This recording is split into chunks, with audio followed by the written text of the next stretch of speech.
Good afternoon, everyone. Welcome to our information session about our new AT consideration form. My name is Tori Adamson, and I am the outreach specialist for Tools for Life. I'm so excited to have everyone here with us today. Just a couple of housekeeping tips. Please ensure that your camera and your microphone are turned off, as we want to ensure that we don't have any connection issues or any other background noise. If you have any questions or comments throughout the presentation, please feel free to utilize the chat. We will answer those questions at the end if we don't happen to inadvertently answer them in the middle of the presentation. If you need captions, we do have a wonderful live captionist with us today. Thank you, Heather, for providing our captions. You can access those by hovering over the toolbar at the bottom of your screen and clicking the small box that says CC or Show Captions. And with that, I am going to turn it over to our presenters, Jennifer Rowe and Dr. Ben Satterfield. All right. Thanks so much, Tori. Appreciate that. So today, what Ben and I are doing today is introducing this new form that we created fairly recently. It's called the AT consideration form. And I know that several of you, I kind of looked at who the participants were who were attending the chat, and I know quite a few of you are actually from a lot of different settings. So it'll be interesting to kind of push this out there and get some input from all of you, either just after the presentation or after it gets trialed here and there. It's essentially a work in progress, and so Ben and I are going to introduce this to you for today. So Ben, did you have anything else to add? No, I don't think so. All right, well, sounds good. We shall do a quick introduction of ourselves. Hold on. Oh, there we go. My name's Jennifer Rowe. I am a speech language pathologist by background, and I'm interim director of Georgia Tools for Life. For some of you that may know me, I have worked in the public schools for almost 15 years, but have also worked in a lot of different settings. I am excited to be here at Tools for Life. I've been here now for almost 2 years, and looking to do what some of the things I did in the school districts and in other settings for the state of Georgia. And so that's me. Well, good afternoon, everybody. My name is Ben Satterfield. I'm a research faculty member at the Center for Inclusive Design and Innovation, or CIDI, which is part of the College of Design at Georgia Tech.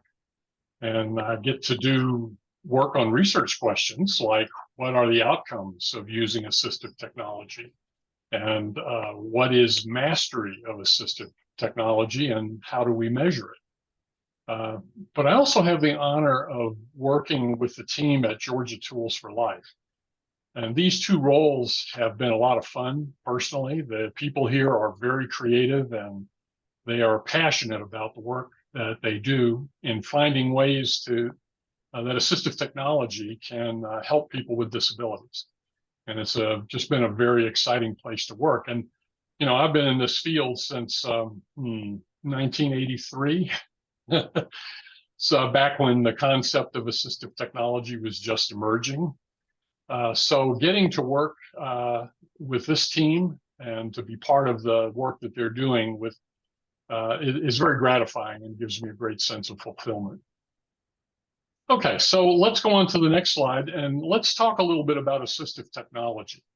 You may already know that assistive technology is defined by federal law, and it involves anything that helps an individual in terms of their functional capabilities, doing tasks perhaps in a different way, or doing tasks that they couldn't do otherwise. And technology today, it's everywhere. It's something we use all the time. Whether it's computers and email, or streaming movies on TV, or just using our cell phones. Technology has become a part of the culture in our daily life. So it's not a passing fad, and it should rightly be part of the lives of people with disabilities.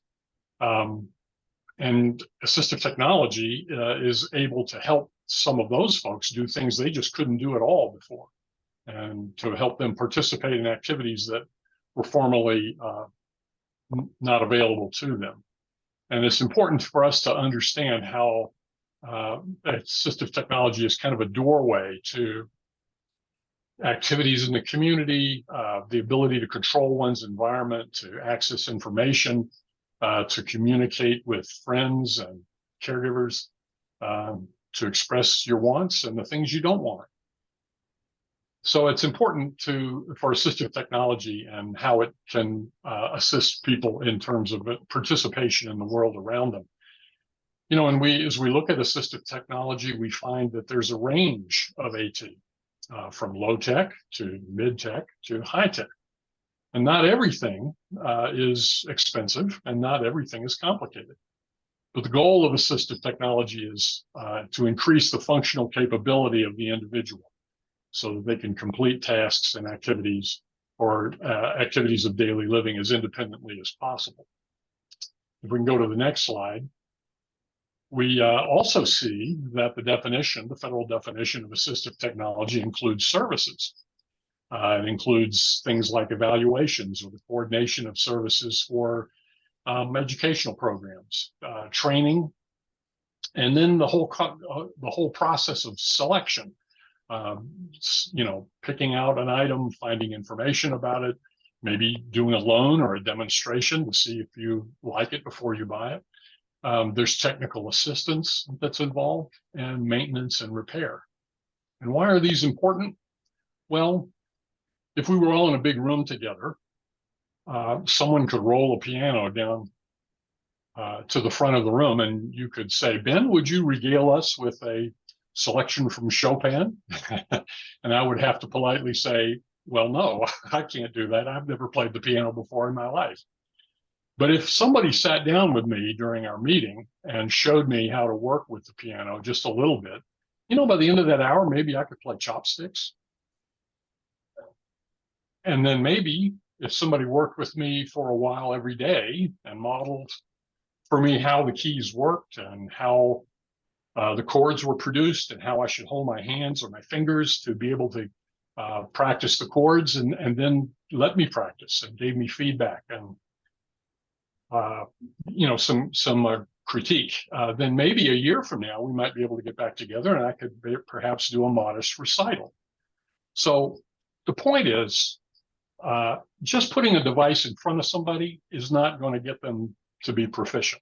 If we're going to see people really use assistive technology in a way that's going to make a difference in their lives, we're going to have to sign them up for and support them with the right services to help them be successful. Okay. So, Jennifer, you want to get us started on taking a look at this form? Yeah, sure. Thanks, Ben.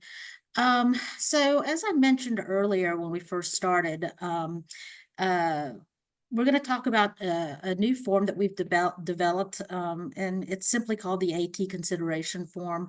There's a lot of different models for considering AT, but we're going to talk about this particular form and the type of model it goes through. But, you know, in regards to considering an individual and their need for AT, it's often helpful to have a guide, especially if you're not familiar within the field of AT and what to look for. And so this AT consideration form that was just developed is essentially optional, but it is helpful to complete periodically to identify the AT needs. And what makes it helpful is it provides a systematic way to consider the individual needs within a specific daily activity. It could be during it or within it or before or after. It also allows you to identify other factors that might impact the needs of the client.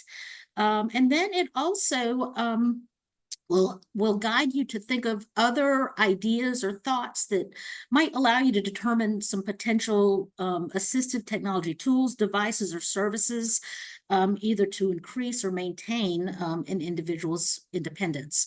And then lastly, what's helpful about it, lastly, what's helpful about it is that it can serve as a record for assistive technology that has been either previously considered and why. For those of you guys who are in the field of assistive technology, we know that needs sometimes change, and then individuals go through different settings, they progress through different stages, there's lots of different transitions.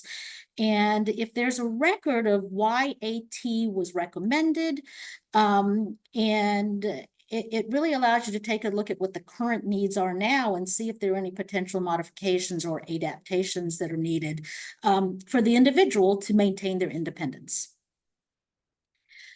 So I mentioned there are several different models that AT can be considered. For those of you guys that work in the school setting, the most common model that is utilized is called the SET framework. S stands for student, E for environment, T for task, and T for tools or assistive technology tools. And that's a framework that guides you within the educational setting to look at assistive technology in a systematic way.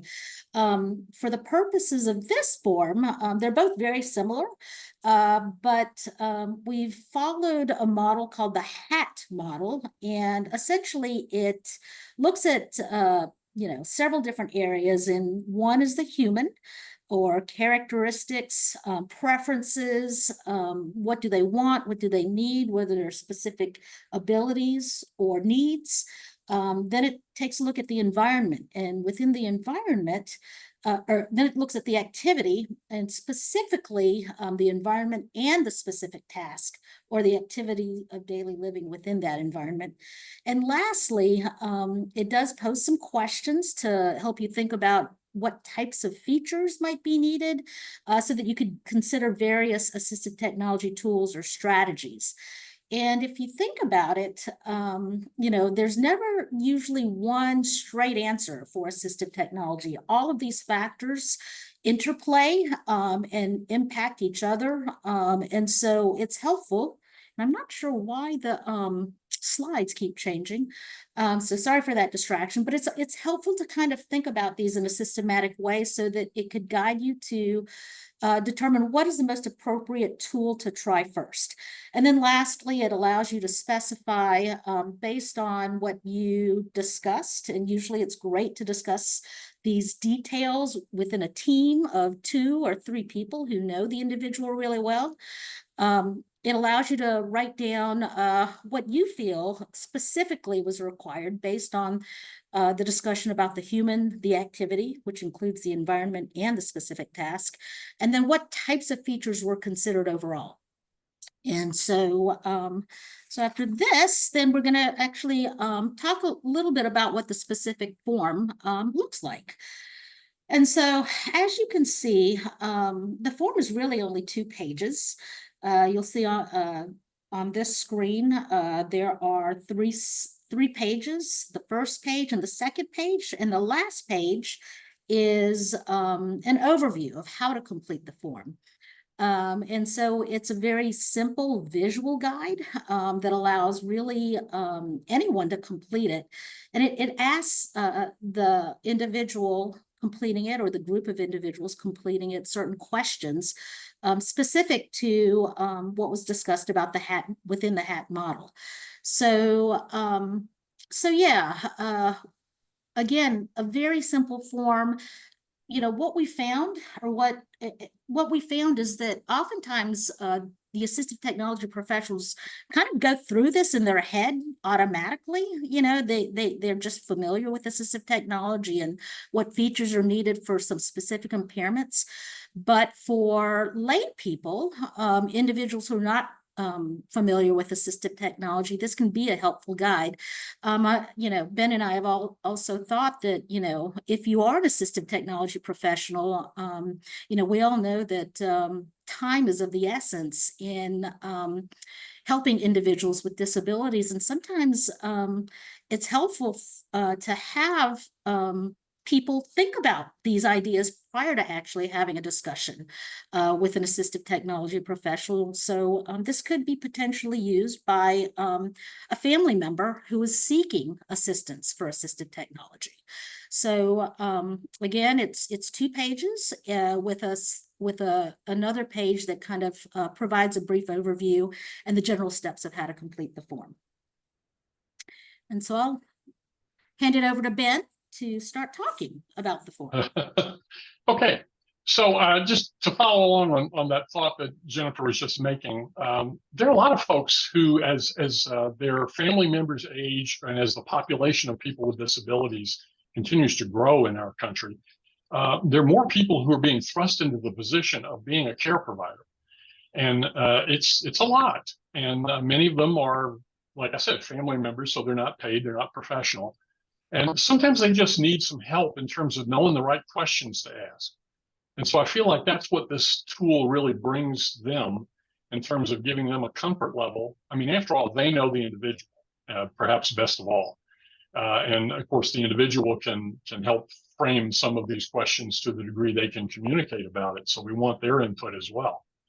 But just giving people a framework for asking the right questions, I think, can make a big difference. And as we start looking at this in detail, this form in detail, you need to realize this is a work in progress. We are throwing it out there with the expectation that people will have some feedback and some critique for us. We know already that there's some things that we want to do better as far as accessibility is concerned about the document itself. So don't be surprised if you go out there one day and it looks one way and then they come back a little bit later and there's been some changes, because what we're going to be committed to is a process of continuous improvement.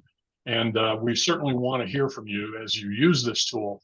If you find that there are things that could be improved, or maybe some things that are added, or some things that are just a distraction. So we're looking to the field for some feedback on this. Okay, so we took a look at the form and divided it into sections. And so we'll take one section at a time. And the first section is defining the task or the activity of daily living that we're talking about doing. I think if we're just looking in general, we're going to bounce around and not be very defined. But if we know there's something specific that the individual needs to do, let's get a goal in mind. Let's get something that we can work with specifically, so we'll know if we're meeting the goal or getting it right.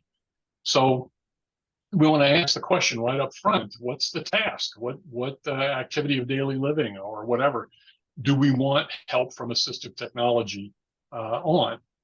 What does the individual want to do or need to do? And it'll be important to identify this at the outset, because we're going to be asking questions about this thing that we identify, this need, this task, as we go along. So we've developed 3 personas, case studies, if you will. They're really an amalgamation of a number of individuals that we've worked with at Tools for Life through the years. And we'll sort of take them as an example. And so we'll look at James and Michael and Sarah, and we'll just kind of take a quick look at how this form might be used for them. So James, the gentleman on the left, is 23 years old. He has autism. He's nonverbal, and he uses an AAC device, or he's learning to use an AAC device for expressing his basic wants and needs. He lives at home with his parents, enjoys playing video games. He benefits from a regular routine with a structured day, since he can easily become anxious when new situations arise, and he gets upset when things don't go the way that he expects them to. James often needs reminders and prompts to do some of the tasks that he needs to do every day as he goes about his day. So knowing that James gets upset when his activities get switched around, but that he thrives on structure, his parents are wondering, maybe there's some kind of a scheduling thing that we could use, that would help him be a little less anxious, be less distracted and stay present and engaged. They have in mind doing something around the dinner table in terms of preparation for the meal.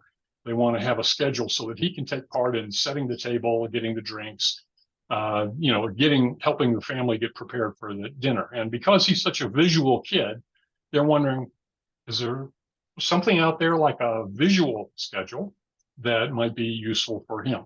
And so as they think about this, that would be the kind of thing that they're going to note in this space on the right on the form. Okay, so that's James. Michael is another unique individual. He has Down syndrome, but he's pretty verbal. He works part-time in a coffee shop, and he enjoys interacting with the customers. He can be very independent and prefers to be able to do things on his own, but because of this, he puts great effort into learning things that help him make friends and make the customers happy, like being able to make their favorite drink when they come into the cafe. For Michael, one of the big issues is developing healthy habits.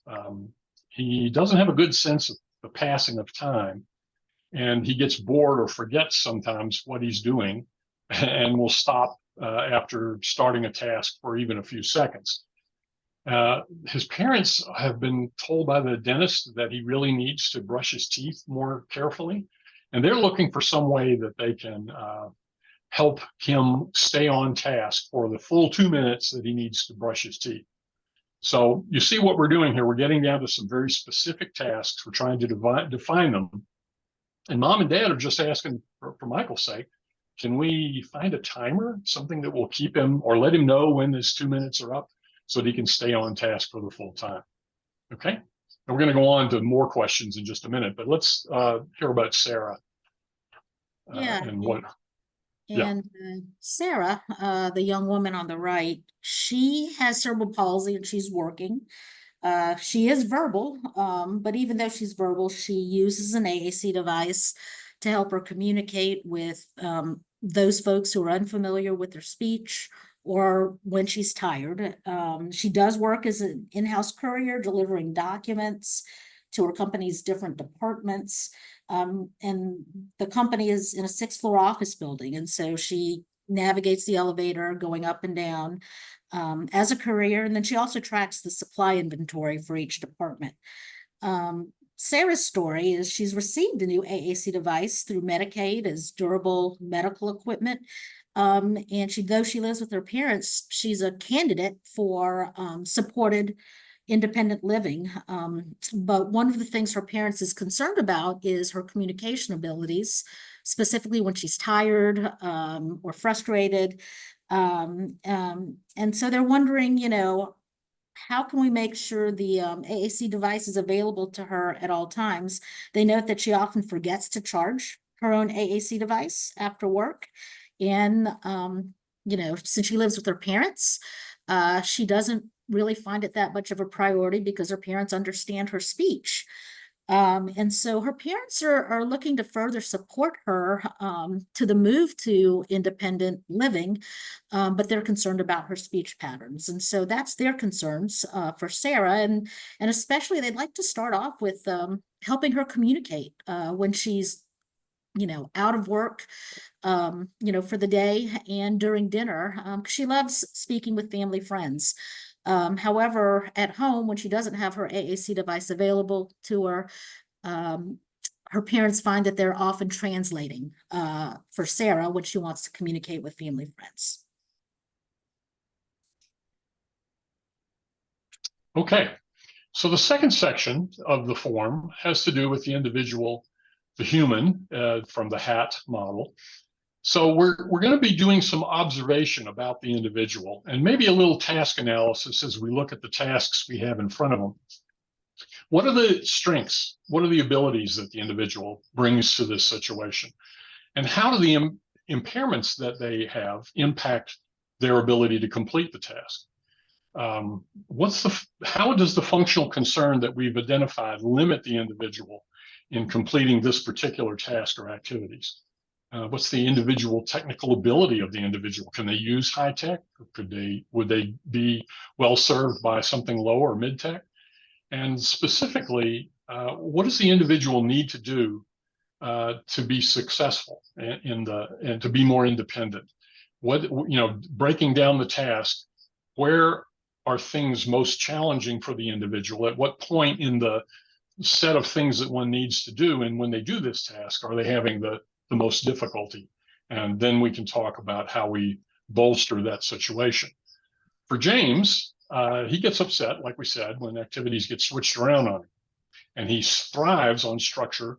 So having a visual schedule would be an obvious way to make things less anxious for him and help him to stay present and engaged. So what's involved in James following a schedule? Well, it's a set of tasks, right? So he'll need to recognize what the visual schedule is communicating. So how do we present that? Can he handle text? Maybe, since he's using an AAC device, the images that he's using on that AAC device could be incorporated in his visual schedule to be something that he already recognizes, and it would give him familiarity with the things that are going to be placed on that communication, on that visual schedule.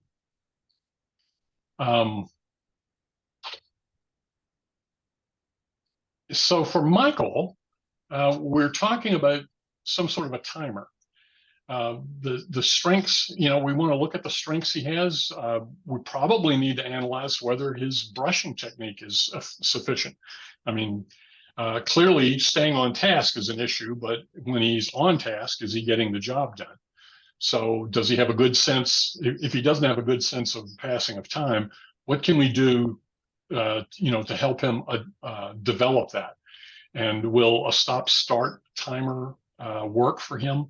If it's going to be independent, is it going to be able to keep him focused and staying on task? So those are some of the questions that we would, or some of the thoughts that we would gather as we're filling this form out for these two guys. How about Sarah? Yeah. Jennifer? Yeah, and for Sarah, when the team discussed this, they found that, really the one thing that prevented her from using her AAC device was the battery was dead after work. They've noted that she had good memory, but when she's tired, she does have difficulty with fine motor ability, and her speech is difficult when tired. And so, those are the specific characteristics about Sarah, and the specific tasks that they've noted in order to continue on with the form, and discuss some additional ideas that might be impacting her independence with communication. Okay, the third section is the environment, or has to do with the environment. And again, we're going to do some observing here. We're going to look at the locations where the activity is supposed to be taking place. Is it in the kitchen? Is it in the living room? Is it at work? Is it out in the community? Is it at therapy? Where are we? What's the locus of this activity? And what else is going on in that activity? Are there some things there that maybe could be rearranged that could give some advantage to the individual? Could we restructure some of the things, or use some things that are supports that are available in the location that we're working to help the individual be more successful? And what materials and what equipment are there, and what else do we need to provide? Is there anything missing, or could we put some supports in place that would make the job that much easier? And maybe there's some other activities that they could do. If we think broadly in that setting, maybe there's other stuff that they could do as well. For instance, with James, we're talking about his parents want him to set the table. But he could probably empty the dishwasher. He's dealing with the same sets of cups and knives and forks and that sort of thing. So they could think more broadly about his task and how the tools that we're going to bring to it are going to help.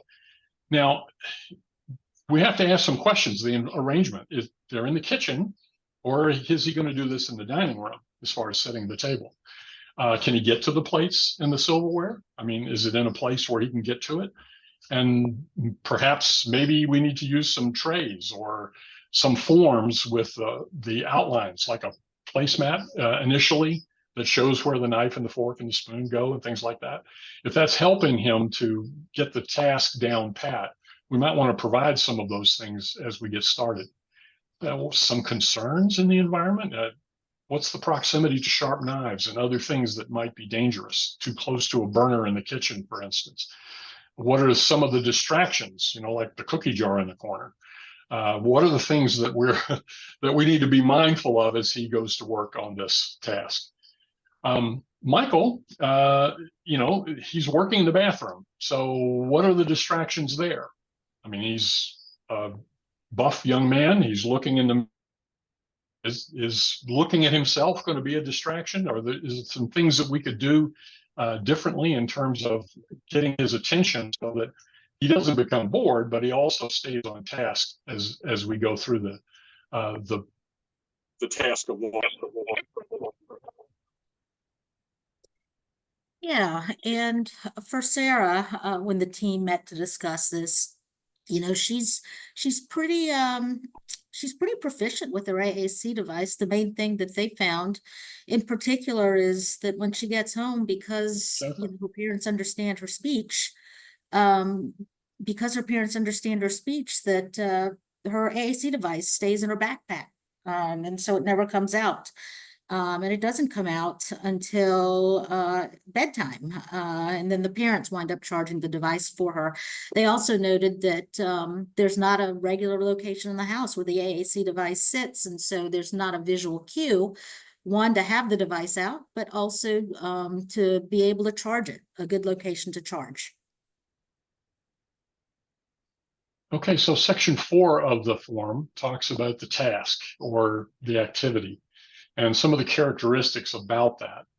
So we're getting at what success might look like in this situation on these tasks. So we're going to be doing some observing, probably some discussing, if the team can share some of their thoughts, and maybe doing some imaginative work on what might be ways to address issues and achieve success. So, how does the identified task or activity support the individual's preferences or contribute to their independence? I mean, clearly we want them to be motivated to be engaged in what we're going to try to suggest that they do.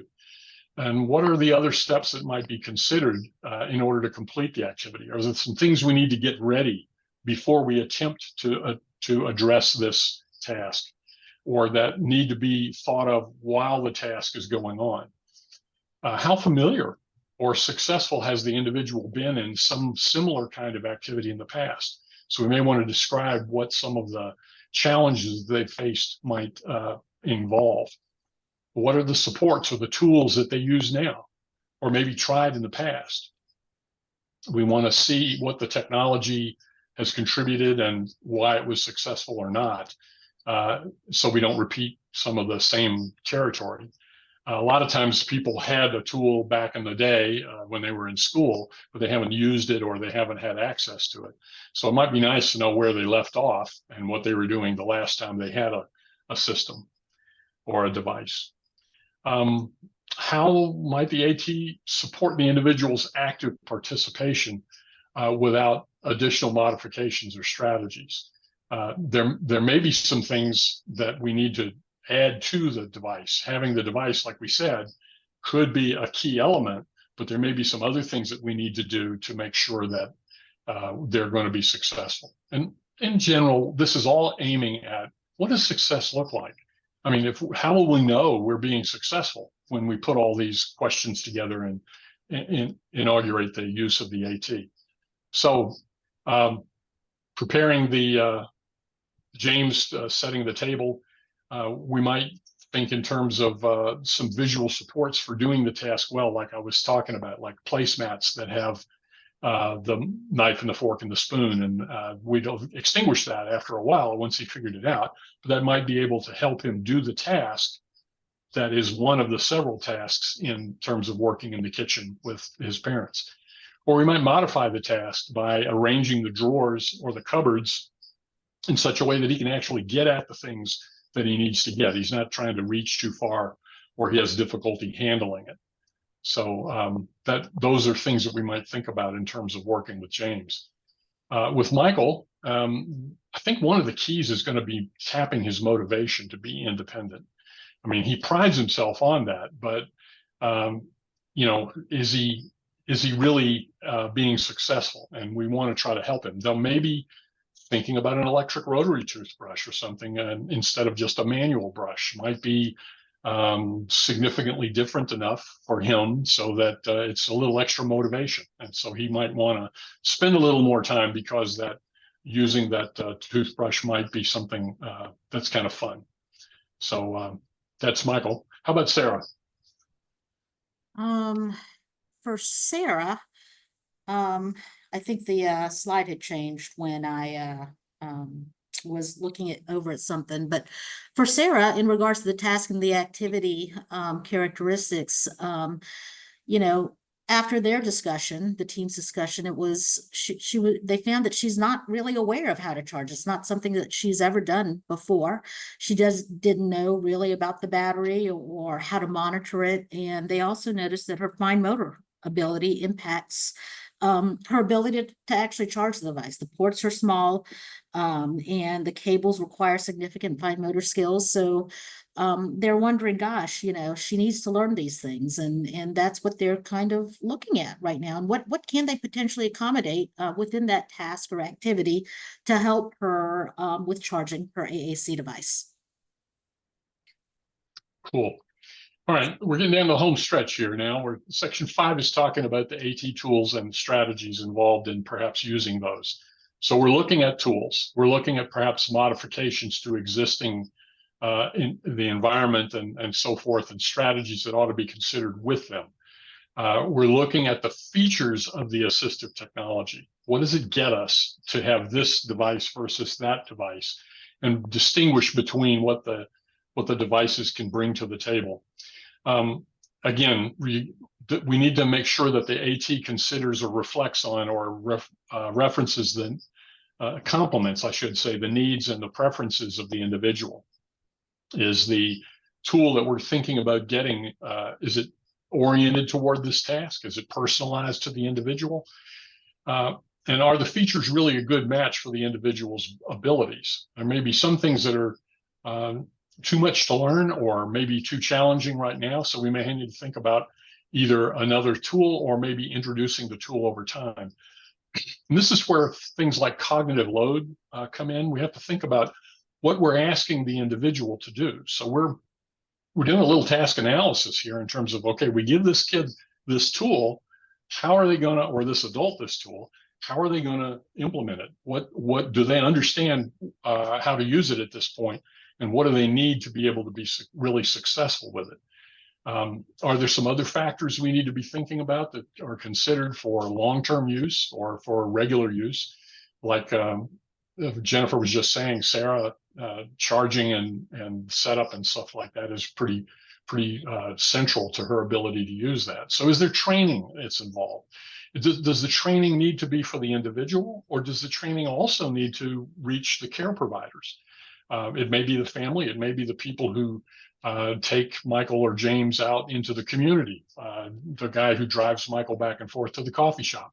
There may be some aspects of what they need to know, so that they need some training. Of course, Michael's not brushing his teeth in the car, hopefully, but there may be times where the larger team needs to be brought into the training.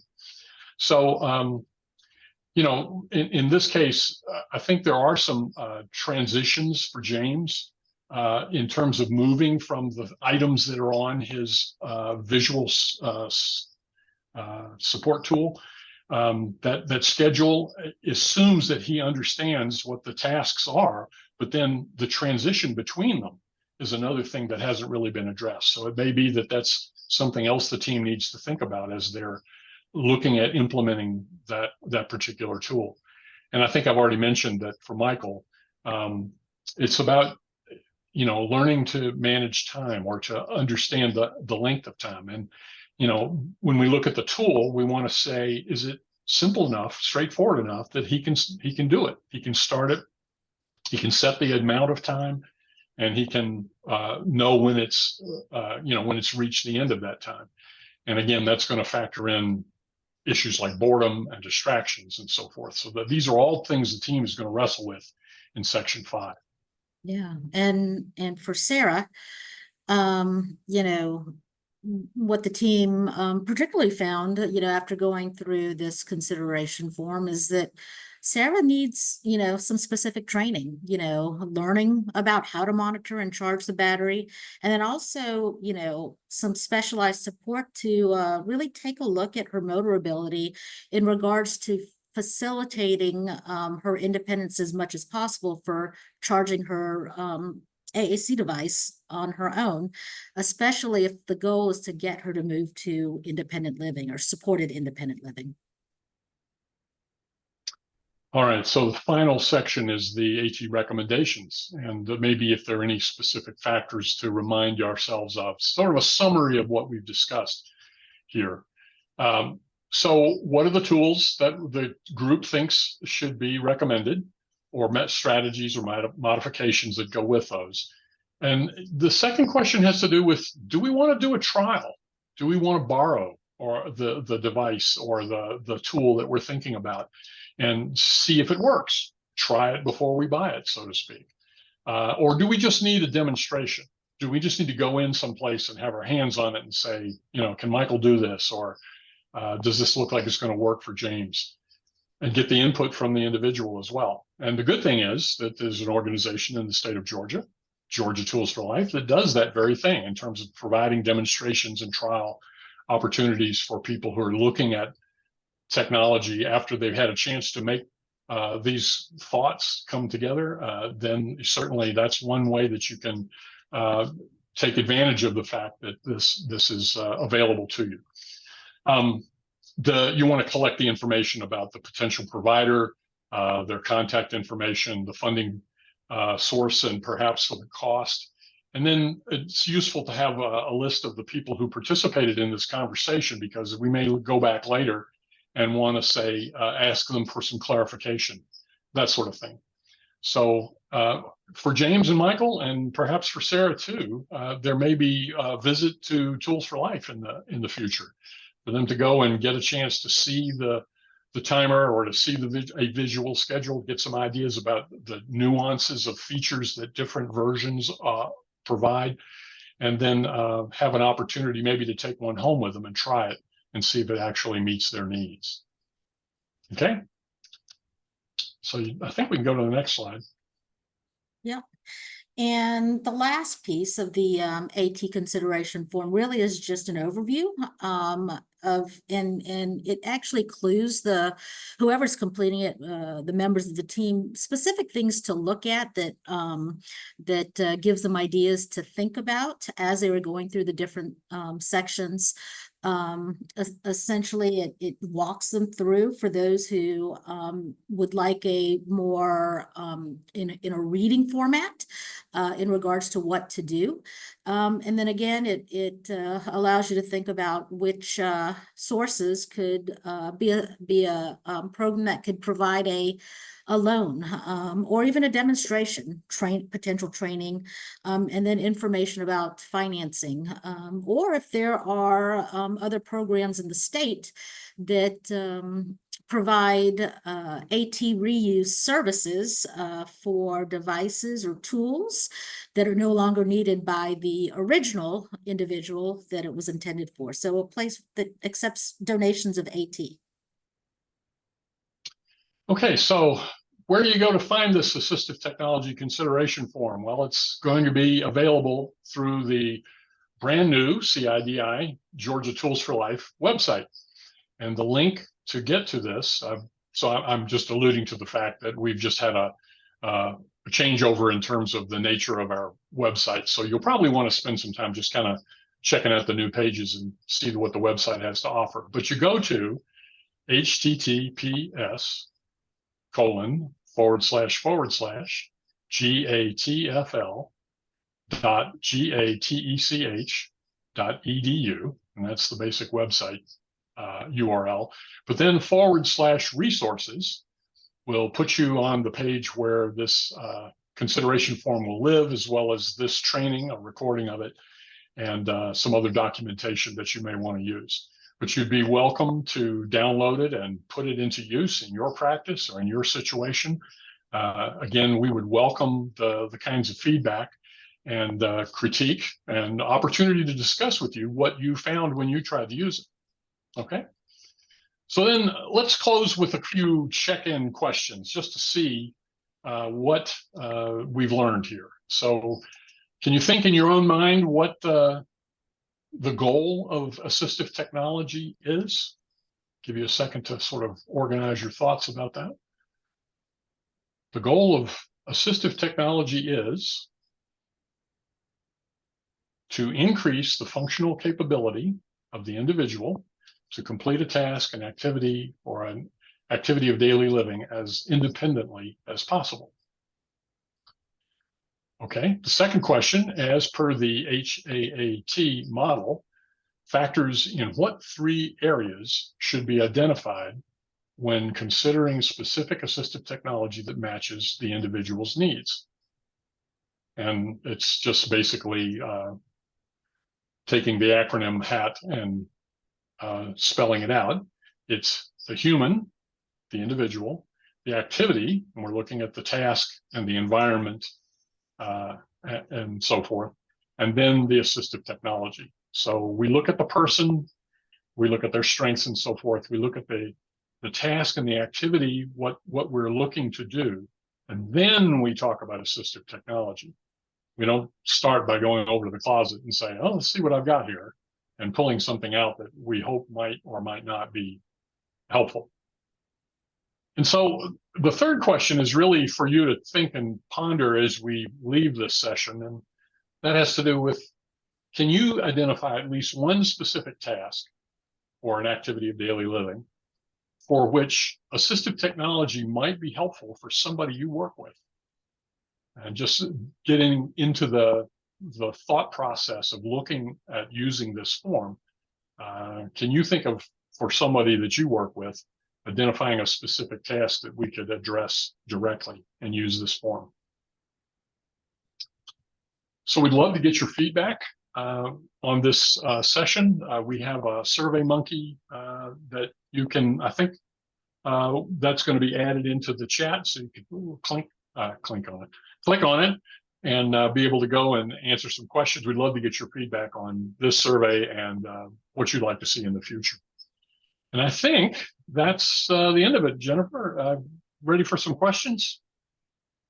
Yeah, sure. I think we're out of time. I so appreciate you guys sticking around. We're a little bit over time, but you know, we can take 1 or 2 questions. Tori, if you've been monitoring the chat, and anybody feel free to leave if you need to, obviously. So thank you guys all for joining us, and we'll answer a couple questions if there's anything out there, Tori. Sure. The only question is asking if this will be emailed to participants. And yes, I will ensure that once the recording is available, as well as any other resources, it is going to be sent out to everyone who registered for this session, and it will be on our website probably within the next week or so. I anticipate everything being set on our website by the end of the day next Friday. But there don't seem to be any other questions coming through right now. So I think all questions must have been answered that people may have thought about while everyone was speaking. So just as a reminder, I did put in the chat the Tools for Life resources page link, as well as the SurveyMonkey link for anyone who would like to provide feedback. Oh, and we did have one question come through. Jennifer Williams asks, does this form take the place of the GPAT AT considerations form, or is this for a different stakeholder group? That's a great question. Jennifer, do you want to take it, or?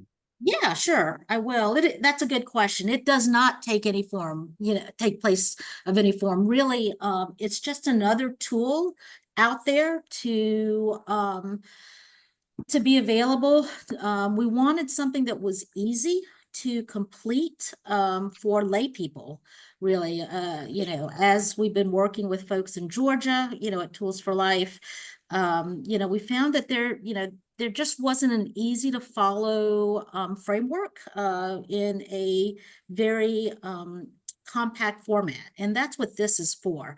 So, you know, for school districts, you can primarily follow many different frameworks that you want, but GPAT's framework is based on the SET framework, and that's a fantastic framework as well. But again, this primarily guides you through that process. And actually, I think if you have family members who are looking at assistive technology, it could be something that you provide to them if you're in an educational system to help them start thinking of it, so that when they do come to a meeting, they do have some specific questions and information that they can provide you as the school district and the family considers assistive technology for the student.